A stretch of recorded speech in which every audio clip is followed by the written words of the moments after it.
Hey guys, I am here to get into the film Poor Things, which was released in 2023 and directed by Yorgos Lanthimos.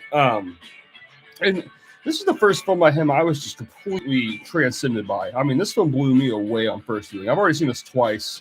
I think it's even better the second time around. But this in itself just seems like the kind of project that a director would spend his whole life building up to. Like, I've seen a few films of his throughout his 2010s, and I haven't been crazy about most of them, except for The Lobster. I quite enjoyed that one. But this one just blew me away so much that I think in time I'm going to want to evaluate his entire filmography. And perhaps a lot of those elements will grow on me because I've always seen him as a bit of a Kubrickian-like genius. But I think there's never been that film that just fully grabbed me until this one came around, which is just something of a very original kind of modern fairy tale in its own kind of way, a very dark one, a very original one. But it's just, I was blown away by how extremely entertaining this film is the entire way through. How genius the acting is with Emma Stone, William Dafoe, Mark Ruffalo for that matter. I mean, this is just like a very weird kind of coming of age story that just has literally some of the most mind-boggling directing of all time. I mean, seriously, some of this landscape set design is literally otherworldly, and it feels like it's heavily influenced by stuff like Twin Peaks: The Return, the way the story is told.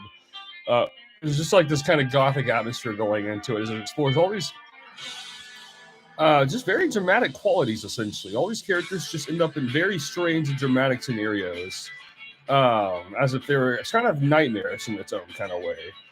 And there's just a lot of really bizarre concepts being explored here. I love how original this whole film is as it gets right into the dark side of obsession. And I feel like it's just the world building that just really contributes to just a platform for the characters to really shine and just do their thing. I mean, these shots are just like some of the best ever at just bringing something of an original depiction of growing up in a way that's just extremely resonating.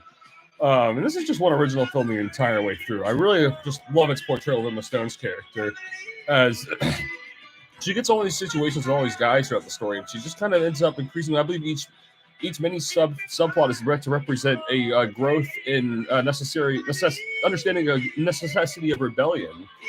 And yeah, this is just, I mean, I get that's what gets me out of this film. It's just extremely entertaining. And I mean, it's just one of the most well-written films ever.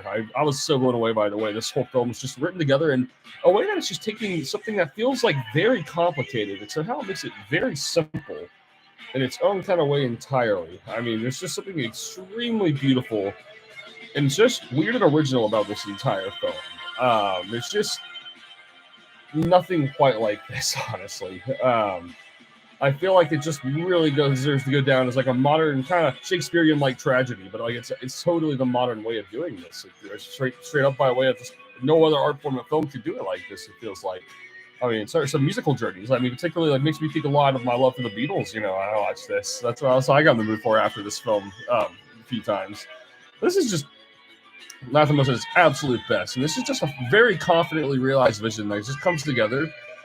In a way, again, I feel like it's like Pan's Labyrinth. I feel like these films are almost giving me everything I'm looking for out of, say, like a Tim Burton film. But I feel like this comes way closer to me. So outside of Ed Wood, I've never fully had the love for Tim Burton films the way I do. Like a lot of things that are influenced by this gothic tone, you could say. But this is quite an original film. And you know what? If you're interested in this kind of film and you're up for something that's relatively dark, I highly recommend this film because there's nothing quite like it. I feel like I don't know how this is going to end up landing publicly, but I feel like this deserves to go down as an all-time classic. I really feel like a modern classic is happening here, and I feel very fortunate to have seen this film in my lifetime. So, Poor Things, I highly recommend this film to everybody.